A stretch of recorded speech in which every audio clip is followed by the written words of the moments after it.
श्री का खड़े होकर के स्वागत अभिनंदन करें। इसकी आवाज़ बेस कम करो, ई को थोड़ा कम रखो उसमें।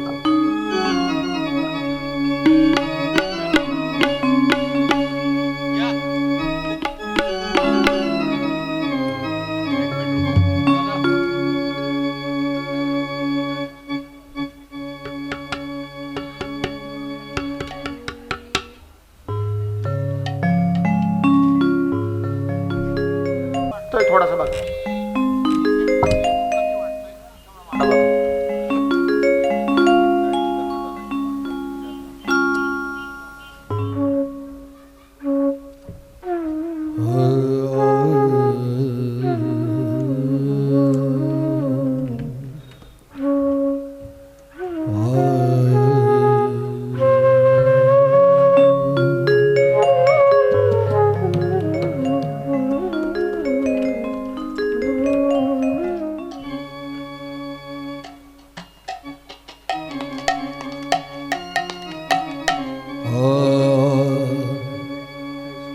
श्री राधे राधे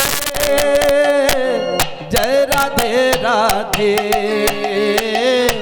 श्री जय राधे राधे श्री राधे जय राधे राधे श्री राधे राधे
जन वल्लभ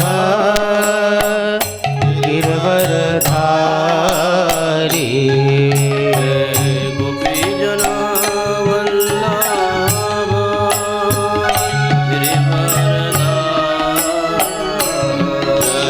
गोपी जन वल्लभ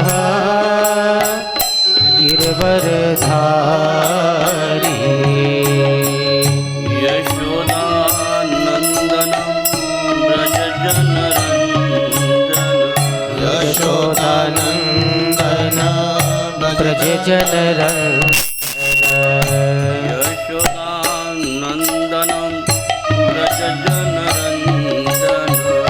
यशोदानंदन ब्रज जनरंजन यमुना तीरा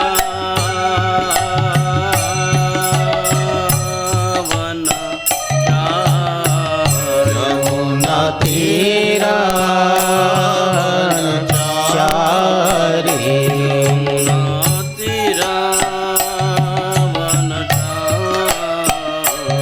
यमुना तेरा वनचारी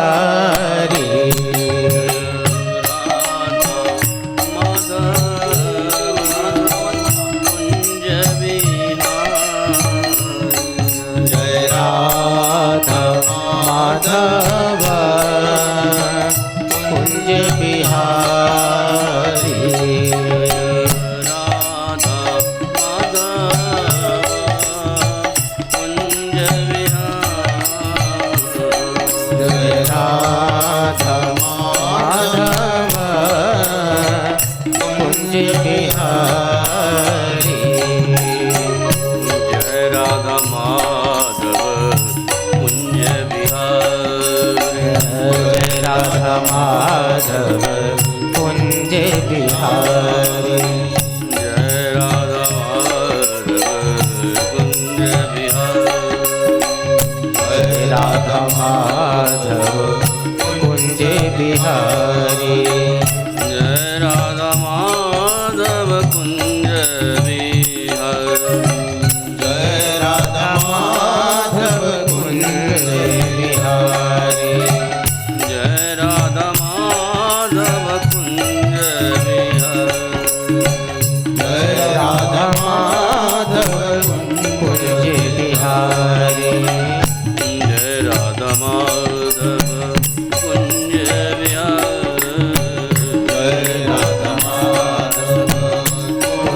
बिहारी जय राधा माधव कुंज बिहारी जय राधा माधव कुंज बिहारी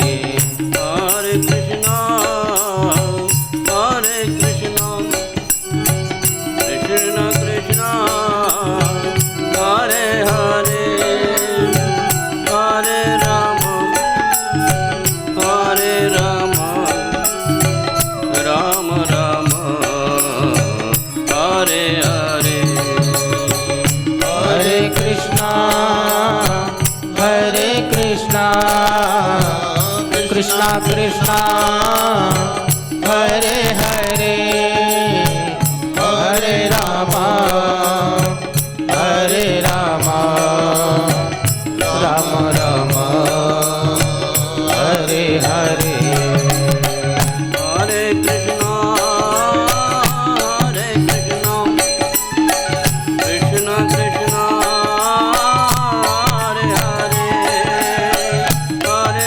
रामा राम राम हरे हरे हरे कृष्णा कृष्ण कृष्ण हरे हरे हरे राम राम हरे हरे हरे कृष्णा कृष्णा कृष्णा हरे हरे हरे रामा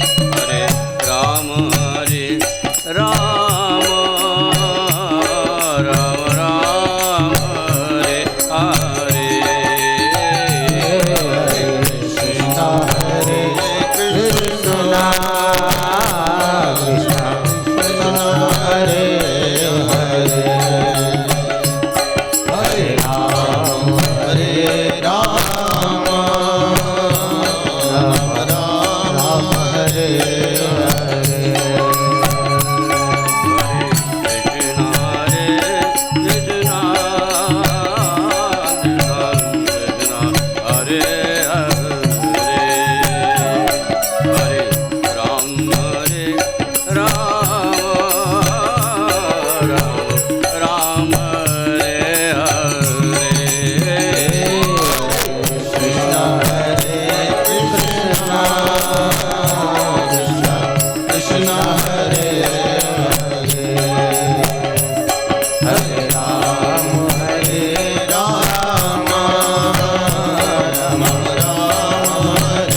हरे हरे हरे राम राम हरे हरे कृष्णा कृष्णा हरे हरे हरे राम राम हरे